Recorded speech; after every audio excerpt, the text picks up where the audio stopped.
Podium Podcast. Lo mejor está por escuchar.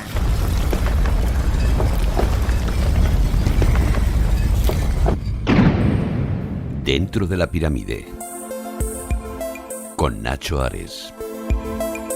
Podium Podcast.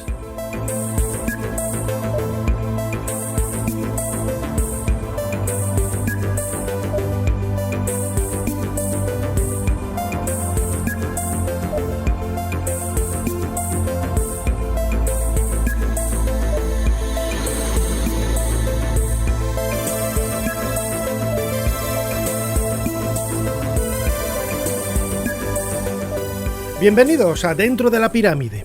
Hoy tenemos un programa muy especial, es el último programa de esta tercera temporada aquí en Podium Podcast y lo vamos a dedicar a un tema que para las personas que vivimos en España y por cierto, pues mucho más en concreto los que vivimos en Madrid, nos llega muy de cerca, ¿no? Vamos a celebrar el 50 aniversario de la inauguración del templo de Debod, el templo más grande que hay fuera de Egipto y está en Madrid, está en España y celebramos ahora, como digo, esos 50 años. A él vamos a dedicar este podcast especial a su historia, al traslado, vamos a hablar con los protagonistas y vamos a contar la historia de uno de los monumentos más increíbles que tuvieron la fortuna, en este caso, de poder salir de Egipto para evitar acabar ser sumergido en las aguas del lago Nasser en esa década de 1960.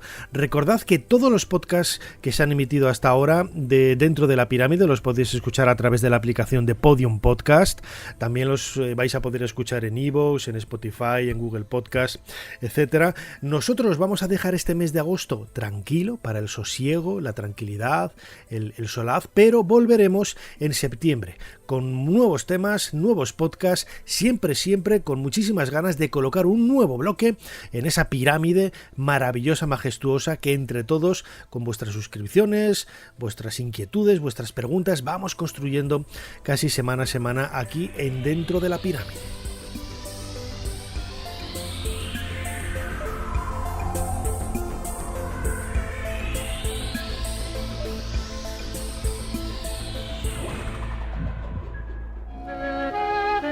También ha quedado inaugurado el templo de Debod y los jardines que lo rodean, lográndose una gran armonía entre estos y el monumento del antiguo Egipto, donado por el gobierno de la República Árabe Unida.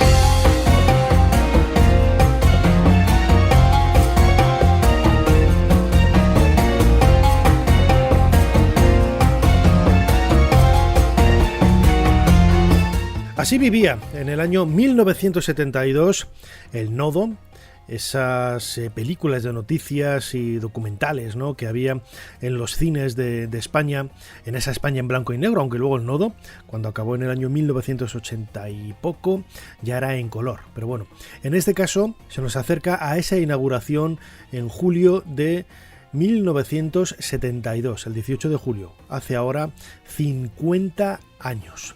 Fue un trabajo realmente difícil, con un trasfondo que va a caballo entre la política y también la arqueología.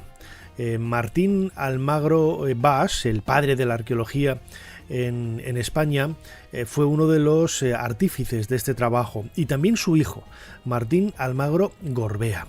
Él fue uno de los arqueólogos que en aquella época trabajó en el rescate, en el envío, y luego pues en el unboxing, ¿no?, como dirán ahora, ¿no?, la apertura de esas cajas de piedras después de pasar por el puerto de Valencia, que estuvieron pues prácticamente un par de años casi, ¿no?, en esa ubicación del Parque del Cuartel de la Montaña, en Príncipe Pío, en el centro de Madrid, hasta que finalmente fueron desmontadas estas cajas abiertas y las piezas, como si fuera un puzzle gigantesco, se colocaron cada una en su sitio.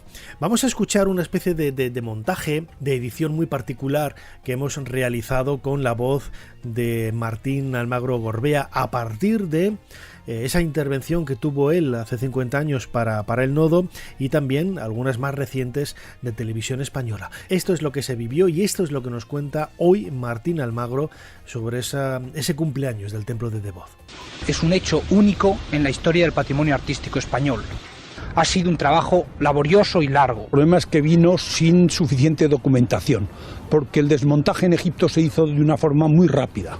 Había que hacer todo contrarreloj porque las aguas subían. Era un enorme rompecabezas, muy entretenido, a base de los jeroglíficos, de las figuras, de las formas arquitectónicas. Hubo poco a poco que remontarlo. Tenemos que ser responsables. Este templo tiene 2000 años de vida, 2000 años de belleza. Como se disfruta el templo ahora, no se va a disfrutar cubierto. Lo primero que tenemos que hacer es pensar que tenemos que transmitirlo a los que vengan detrás de nosotros otros 2000 años más.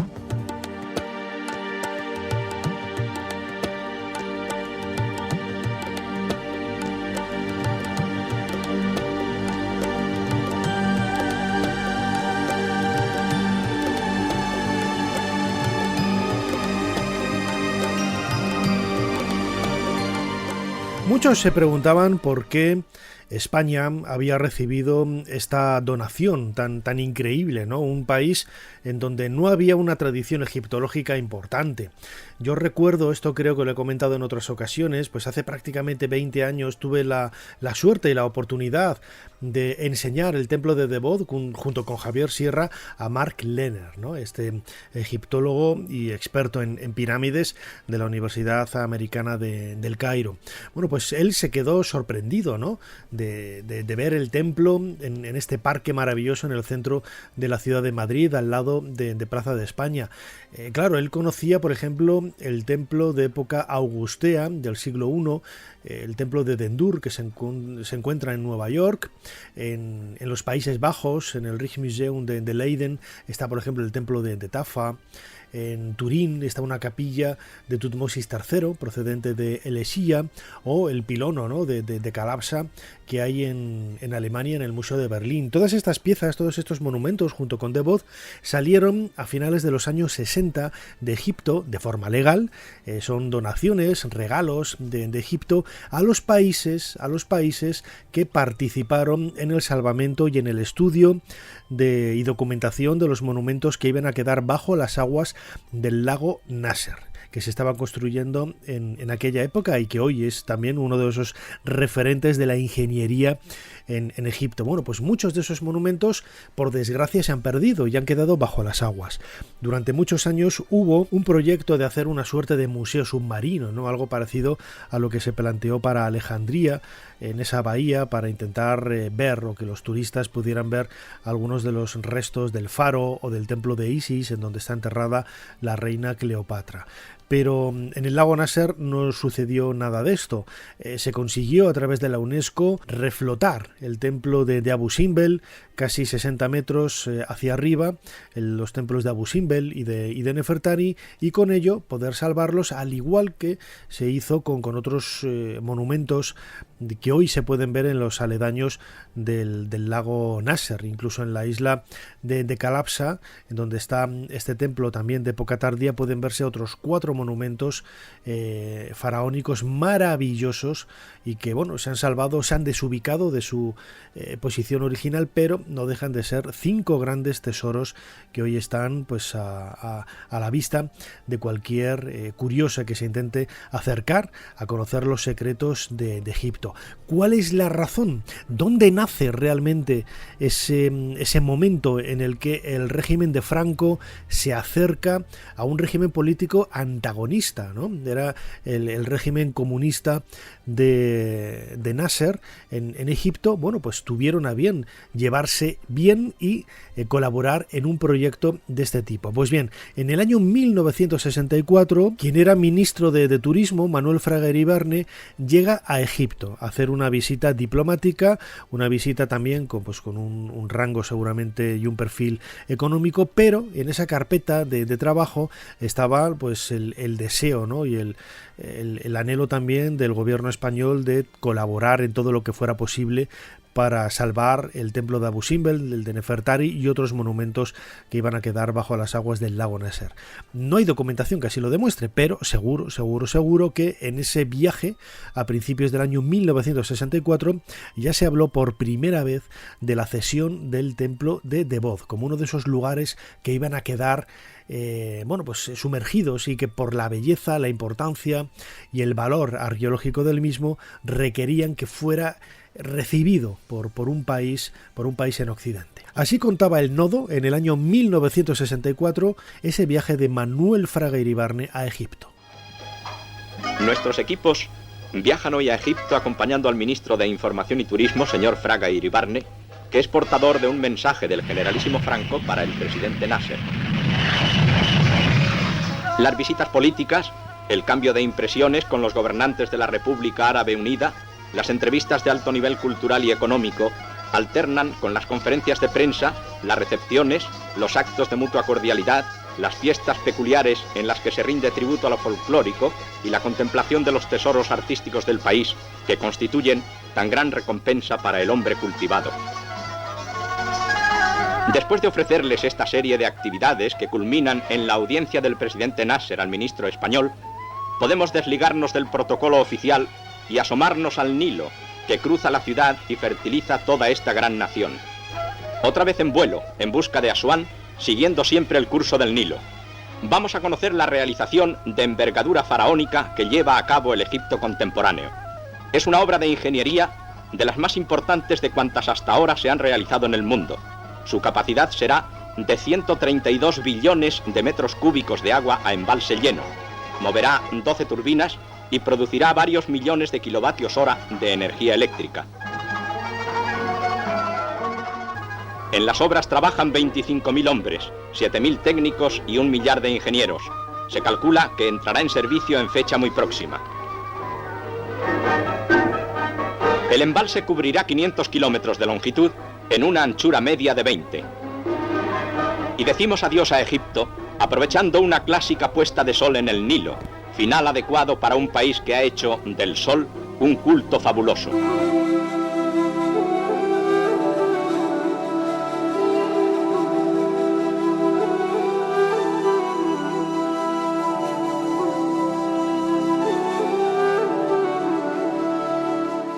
Dentro de la pirámide, con Nacho Ares, Podium Podcast.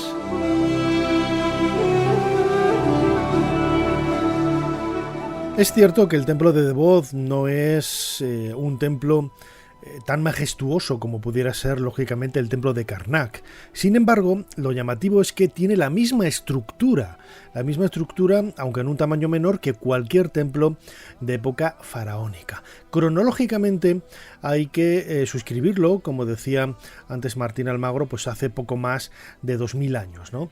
Pertenece al reino de un monarca también muy misterioso y desconocido, Adi-Halamani, quizás el Tabirco, ¿no?, de las listas meroíticas, y precisamente pertenece a esos reyes cusitas o meroitas que en el siglo III y segundo antes de nuestra era, pues deambulaban por esta zona del sur del Valle del Nilo, pues protagonizando quizás algunos de los momentos más importantes de la historia de esta cultura. El Adi-Halamani fue el que construyó esa primera capilla, a partir de la cual luego otros faraones, especialmente en época tolemaica, ya casi en el cambio de era, fueron sumando, ¿no?, partes, sumando muros, sumando habitaciones para completar la estructura que hoy podemos ver en el centro de Madrid. La advocación principal de este templo era el dios Amón, una advocación de Amón vinculada al mundo cusita. Vamos a escuchar a Alfonso Martín Flores. Él es el conservador del templo de Debod y también una de las personas que mejor conocen su arqueología, su historia y el significado propiamente del templo de Debod. Sí, Debod tiene una importancia en el recorrido, en el itinerario que llevaba el templo de Philae, grande, puesto que era el último templo antes, o la última estación antes de llegar a la Isla Santa, y por tanto pues recibía peregrinos procedentes de distintos lugares del Imperio Romano, pero sobre todo del sur, de la zona de Nubia y de la zona de Meroe. Ciertamente era el templo más grande de los que salieron de Egipto en los años 60, y realmente era un templo bastante grande, un templo de dimensiones, la parte central, de dimensiones un poco más pequeñas que el templo de Isis de Philae, y con un recinto bastante amplio en el que existían tres portales, no dos como vemos ahora, sino que había un tercero, que conformaban patios, 3 patios, que llevaban hasta la fachada principal del templo. Efectivamente, además de la diosa Isis, que recibía culto en este templo, el templo de Devoz en realidad estaba dedicado a una divinidad más antigua en la devoción de la zona, que era Amón de Devoz, una divinidad introducida en Nubia, especialmente a partir de la dinastía 18, y que evolucionó hacia formas locales, hacia formas nubias, y una de ellas, el caso de Amón de Devoz, que aunque lo vemos representado con forma humana en los relieves de Adi-Jalamani, sabemos que era más bien un Amón de tipo nubio, un Amón con cabeza de carnero, un Amón con unos aspectos guerreros y celestiales ligeramente distintos a los del Amón tebano. El templo de Devoz es un pequeño santuario si lo comparamos con otros grandes santuarios del Valle del Nilo, pero bueno, como digo, tuvo su importancia en el culto de los nubios a la diosa Isis, y efectivamente a partir del siglo XIX especialmente pues fue objeto de visitas. Estaba incluido en el itinerario, en el amplio itinerario que llevaba hasta Busimbel, y prácticamente pues todos los viajeros que pasaban por allí dejaban de alguna manera testimonio, unos pues narrándolo en relatos, otros haciendo dibujos, a partir de la segunda mitad del siglo XIX en fotografías, de forma que desde 1739, que es la primera imagen que tenemos del templo de Devoz, hasta su inmersión a partir de 1907, el templo de Devoz está bastante bien documentado gráficamente y también textualmente, y está bastante bien documentada pues la evolución y sus problemas de conservación que le llevaron a finales del siglo XIX pues a un estado casi de ruina.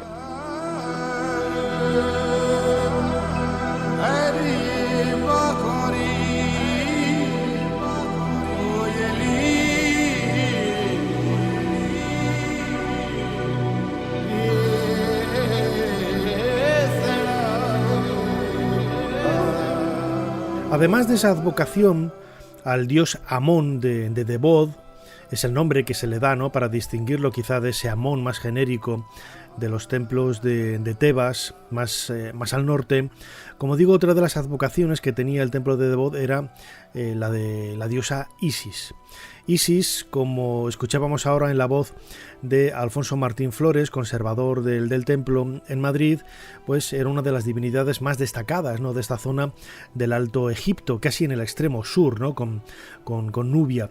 Precisamente en Devoz, según la tradición, era el lugar en donde Isis había sentido los dolores del parto para dar a luz a Horus, hijo de Isis, junto con el dios Osiris.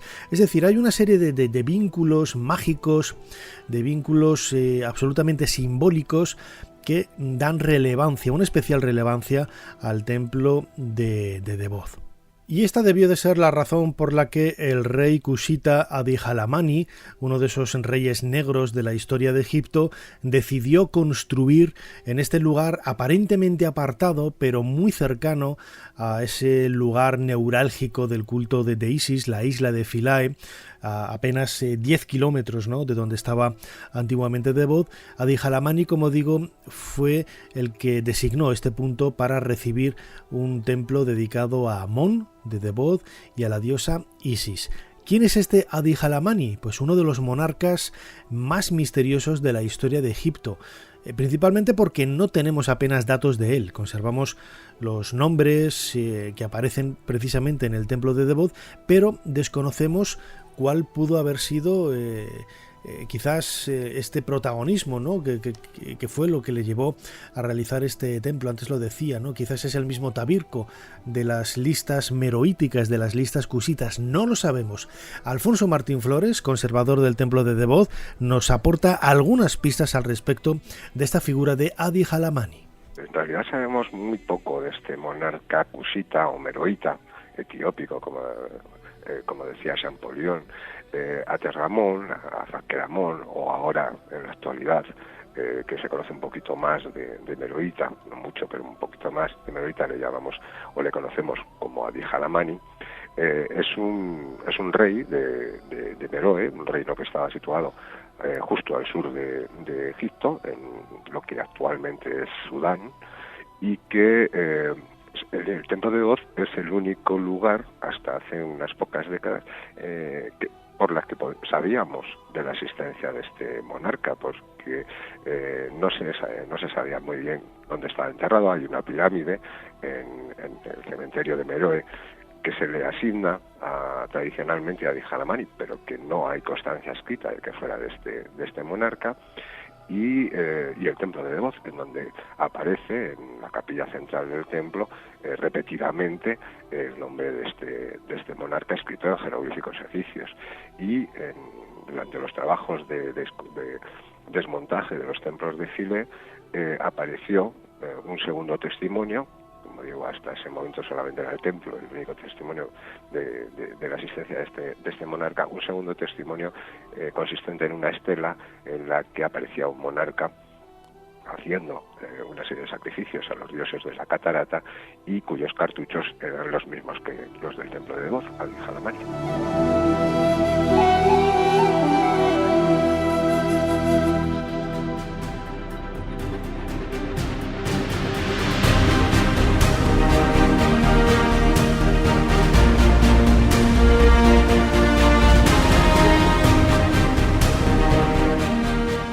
Las referencias visuales que hay del templo de Debod son relativamente frecuentes. Hay algunas acuarelas del siglo XIX, incluso algunas de ellas se han repetido y se han copiado hasta la saciedad, hasta que te das cuenta realmente de la similitud que hay entre ese edificio representado en la acuarela y lo que tú tienes en mente de haberlo visitado tantas veces en el centro de Madrid. Por desgracia, por ejemplo, los antepechos, es decir, los muros que estaban unidos a las columnas de la fachada, han desaparecido.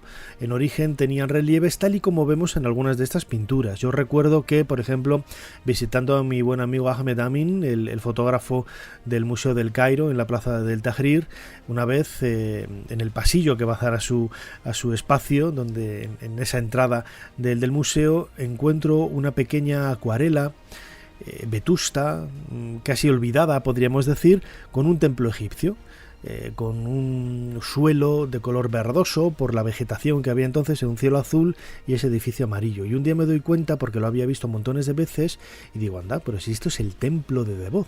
Y efectivamente, estuve luego buscando, indagando, y era una acuarela, una copia de una acuarela del siglo XIX. Es muy poco lo que ha llegado del templo de Debod desde el punto de vista arqueológico, y lo comentaba también Martín Almagro Gorbea. La información, la documentación, mejor dicho, dada por los egipcios en su momento, a finales de los 60, comienzos de los 70, fue muy escueta. Muy escueta, podríamos decir que casi nula, ¿no?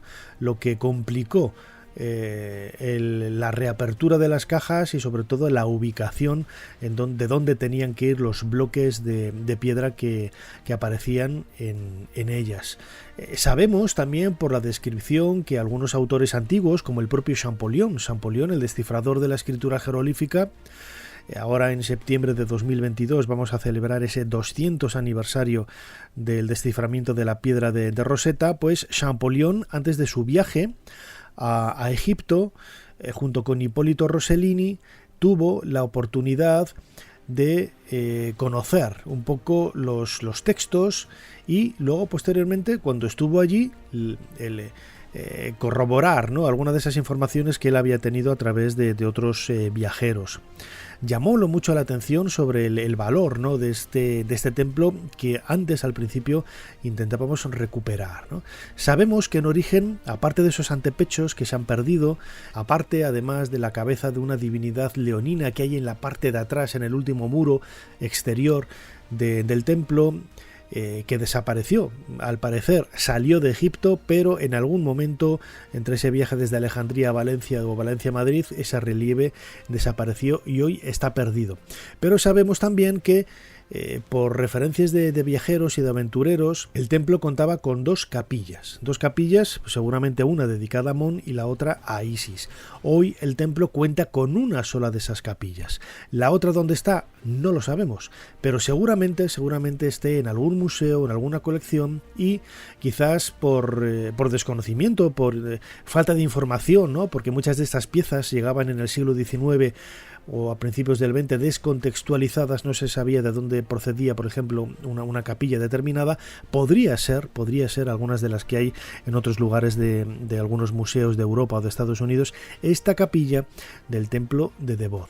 Alfonso Martín Flores, conservador del templo, nos lo cuenta. Bueno, esa es nuestra esperanza, que estuviera confundida con alguna de las capillas, con alguno de los naos procedentes de Filé.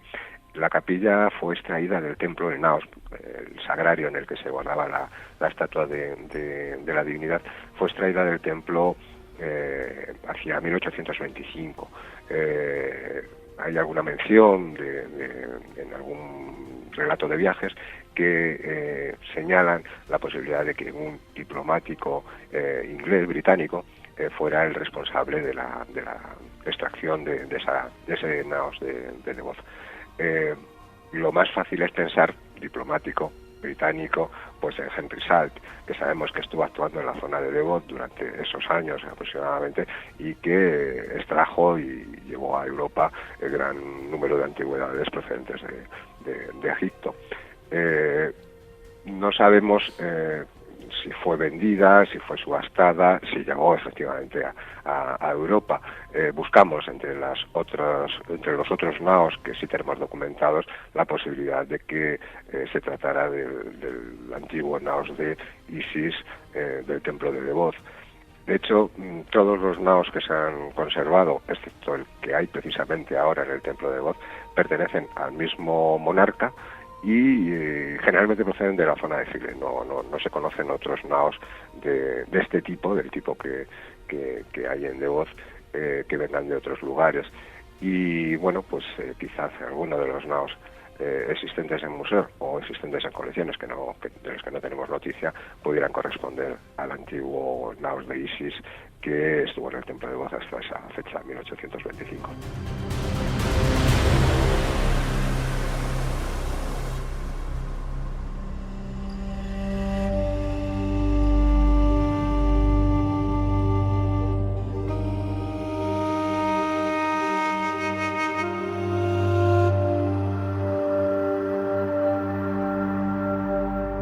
Hay algunos elementos del templo que son completamente singulares, ¿no? Por ejemplo, en la pared exterior de esa capilla primigenia levantada por el faraón Adi-Jalamani, este faraón cusita, faraón meroítico, hay un gnomon que es una especie de reloj solar. Hay que pensar que hoy está cubierto, hoy está oculto por una habitación, pero que en aquella época, siendo la pared exterior de la capilla primigenia, estaría en el exterior, estaría en la parte visible, es decir, al sol. No sabemos realmente qué es lo que hace ahí, ¿no? Es quizás también uno de esos elementos tan característicos de muchos santuarios de época tolemaica y de época tardía en la historia de Egipto, en donde no es extraño, ¿no?, encontrarse con estos zodiacos, estos gnomon, o como queramos estos relojes, en definitiva, ¿no?, casi relojes astronómicos o relojes solares. Entre otras de las divinidades también que vamos a encontrar en el templo de Devot está Imhotep, que también esto encaja un poco con la dinámica cronológica, histórica y social que rodea la construcción del templo. Hay que pensar que este templo es del siglo II antes de nuestra era, una época en la que precisamente Imhotep, como dios de la medicina, dios de la curación, de la sanación, recordemos que es un personaje divinizado en ese primer milenio antes de nuestra era y que se hace eco de ese visir, de ese astrónomo, de ese médico que vivió durante el reinado de Zoser. allá por la tercera dinastía, pues prácticamente en el 2700 antes de nuestra era. Pues casi 2500 años después, Imhotep aparece de nuevo en los relieves que vemos en el interior de esa capilla de Adihalamani.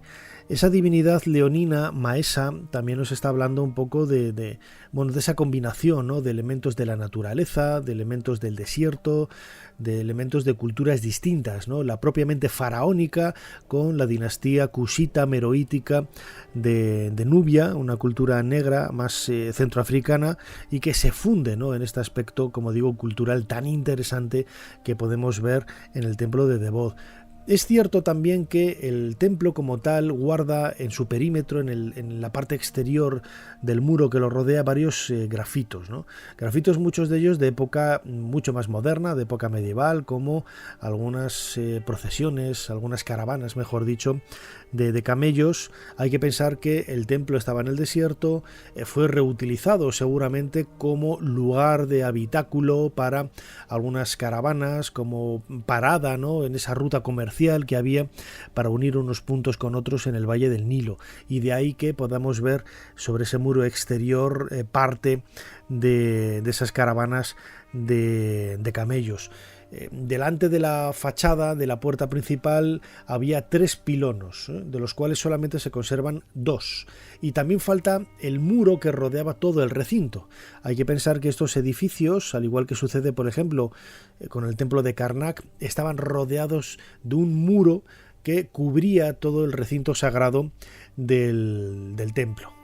En este caso, bueno, pues podemos decir que el templo, el edificio de Debod como tal, era relativamente pequeño, pero ese recinto, ese muro, esa zona amurallada en donde estuvo en origen era mucho más grande, lo que nos está hablando, que nos está diciendo que seguramente dentro de ese perímetro había casas de adobe que hoy se han perdido y hoy no han llegado hasta nosotros, pues dedicadas a sacerdotes, a artesanos, a toda la gente que trabajaba un poco alrededor de este lugar de culto tan importante, que debía de recibir diariamente montones, ¿no?, de peregrinos que iban a rendir culto a ese dios Amón, a esa diosa Isis, que eran las advocaciones principales del santuario. La pregunta que nos tenemos que hacer es clara, ¿no? Antes lo decía, ¿qué es lo que hace un templo egipcio en España cuando no existe esa tradición? Bueno, pues hay una idea que apareció publicada, lo vamos a escuchar ahora, en un artículo hace décadas en la revista Diario Historia 16, en donde, bueno, pues se nos dan algunas pistas, ¿no? Miguel Jaramago, miembro de la Asociación Española de Egiptología, lo contaba en un documental de televisión española dedicado precisamente al templo de Debod, y la documentación que propone, las referencias que hace son sorprendentes. Es cierto, se trata de una donación, pero como todas las donaciones, al igual que el intercambio que hizo Franco, por ejemplo, para poder recuperar las coronas de Guarrazar, de ese tesoro visigodo que salió de aquella manera en el siglo XIX, bueno, pues tuvo que pagar, ¿no?, de alguna manera, con algunos cuadros, con algunos grecos de segunda división, entre comillas, pero que no dejaba de ser un pago, ¿no?, a los encargados del Museo del Louvre, por ejemplo, para poder recuperar esas coronas de oro visigodas que se conservaban en París. Algo parecido debió de suponer, ¿no?, ese intercambio de materiales que se dieron en aquella década de 1960, después de la visita, todo hay que decirlo, de Manuel Fraguer Ibarni. España tuvo que pagar porque se le concediera el templo. Os leo la información que consta en el Ministerio de Exteriores, que está publicada en Historia 16, y os la leo literalmente. Esto es una publicación realizada por un investigador que se llama Jambrina, Carlos Jambrina. Hizo un trabajo magnífico y comenta que efectivamente el templo se donó, y en concreto a Madrid. El que viniera a Madrid, que fue una decisión también difícil, fue porque Madrid dio el último empujón económico para que se pudiera comprar el templo, ¿no? Entonces dice En el documento de exteriores del año 1969 se sabe que el templo de Bod va a ser instalado en Madrid porque efectivamente Madrid ha recibido, o sea, desde el Ayuntamiento de Madrid se ha concedido, dice, dicho templo se ha erigido en Madrid porque está procediendo a los abonos de esta cantidad y las cantidades anteriores. Y él dice, el autor dice, fue una cuestión de dinero, el que paga se lo queda. Eso en cuanto a la adjudicación a Madrid, y en cuanto a la adjudicación del templo a España, pues hubo también hay documentos del Ministerio de Exteriores en los que se hace constar como negociaciones bastante duras, se solicitaba dinero a los distintos ministerios, los ministerios no tenían mucho dinero, se pasaba la pelota unos a otros, en fin, es un artículo bastante interesante. En síntesis, lo que quiero llegar a decir es que efectivamente hay una donación oficial por la colaboración de España, pero claro, siempre sorprende saber que Gran Bretaña o que Francia no tuvieron. A mí me da la sensación personal que los holandeses, italianos, americanos y alemanes tuvieron una negociación similar a la nuestra, pero no ha salido a la luz. Dentro de la pirámide, con Nacho Ares, en Podium Podcast.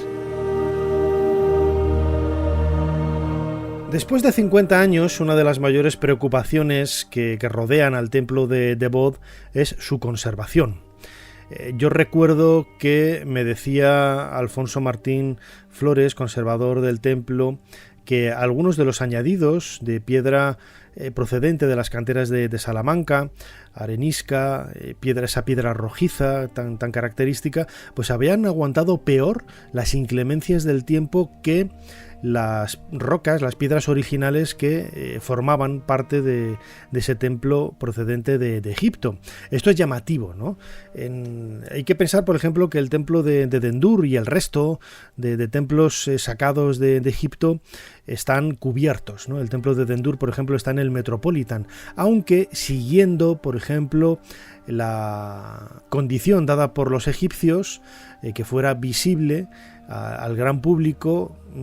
Hay un ventanal enorme que hay junto al lado del templo de Dendur que lo hace visible desde el exterior del museo, ¿no? Desde los jardines, y no hace falta entrar para visitarlo. Bueno, pues es una especie como de trampa, ¿no? Pero con el templo de Bod se ha especulado mucho, ¿no? Con los problemas que hay alrededor. Se ha dicho que si se puede cubrir, que si no se puede cubrir.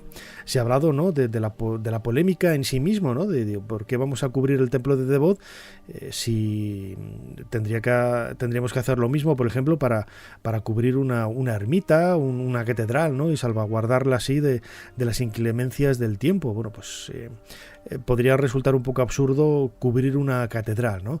Es muy difícil opinar, sobre todo cuando no se sabe, como es mi caso, ¿no? Aunque algo un poquito hay que decir que sé.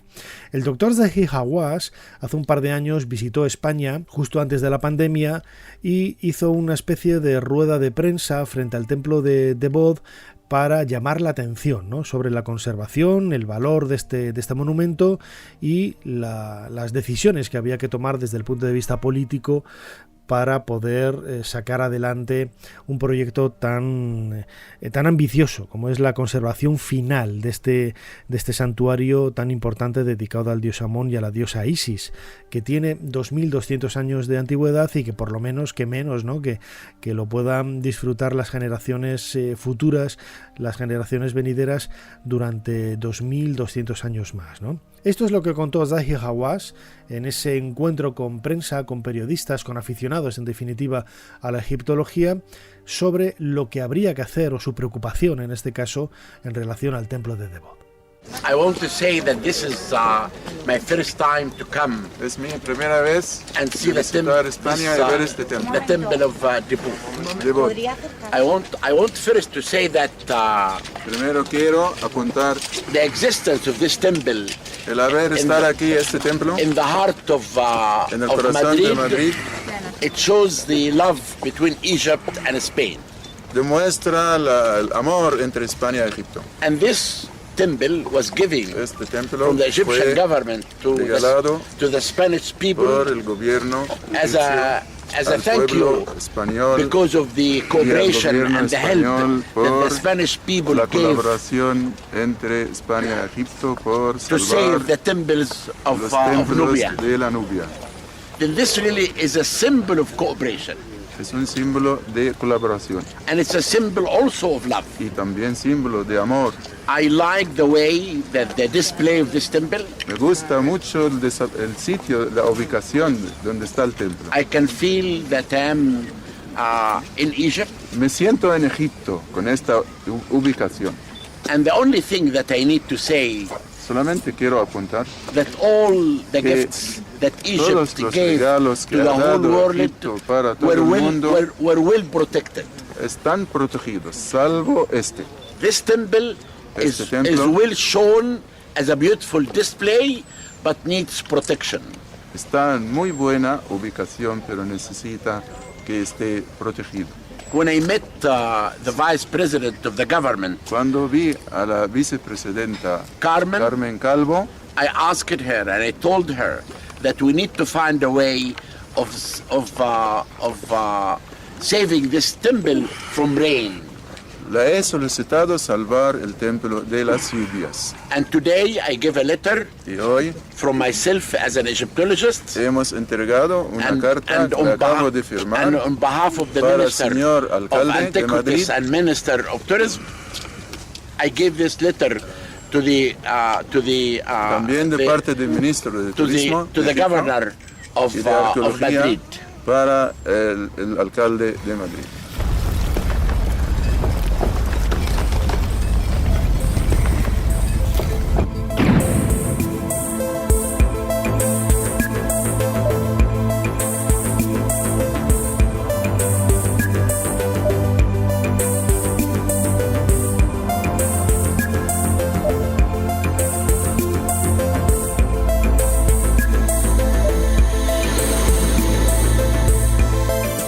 Es mucho lo que se puede contar sobre la historia del templo de Devot y, como a mí me gusta especialmente, la historia de ese viaje desde Egipto hasta Madrid y del que ahora celebramos 50 años de la inauguración.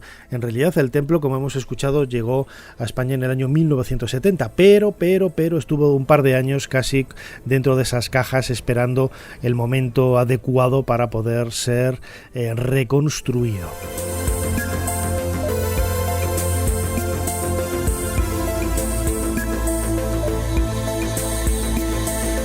Hasta aquí este nuevo podcast de Dentro de la Pirámide, el último podcast de esta tercera temporada en Podium. La siguiente, dentro de unos meses, en septiembre, retomaremos una nueva temporada de Dentro de la Pirámide, disfrutando como nunca de nuestra pasión por el antiguo Egipto. Recordad, suscribiros al canal, no solamente a Dentro de la Pirámide en la aplicación de Podium Podcast o en cualquier otra plataforma de agregadores de audio, sino también a ese canal de vídeo en YouTube, Dentro de la Pirámide, donde vais a encontrar temas complementarios que os van a ayudar a, pues a añadir imagen, ¿no? Imagen sobre todo a los relatos que aquí os contamos a través del podcast. Como siempre, soy Nacho Ares, muchísimas gracias por estar ahí, nos seguimos escuchando y viendo también aquí, dentro de poco, Dentro de la Pirámide. Hasta pronto.